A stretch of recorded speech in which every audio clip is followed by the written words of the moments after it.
Bij Steggerda is van de morgen een autobestuurder om het libben kwam bij een eenzijdig ongeluk. De auto wie op een been botst. De helpdiensten hadden nog bezocht het slachtoffer te reanimeren. Maar de bestuurder is op het plak van het ongeluk verstoorn. Het eerste liepaai van Friesland is voen op het Ameloon. Dirk Molenaar van Buren had zijn vingst melden. Toen had hij er een foto van maken en het aai lezen litten.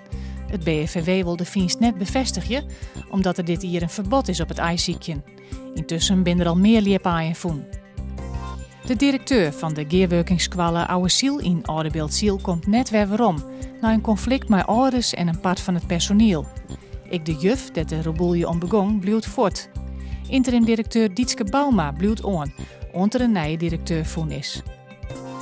De brazem is de meest voorkomende vis in Friesland. Dat blijkt uit de viskatlas die van de morgen presenteerd is.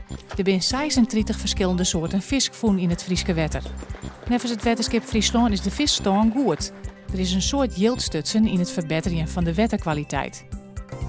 Joen en vannacht bewolkt. Het wordt om het vriespunt heen en de wind komt uit het noordesten. Morgen ik een koude noordesten wind. Het wordt maximaal 6 graden en er kan stoorijn vallen.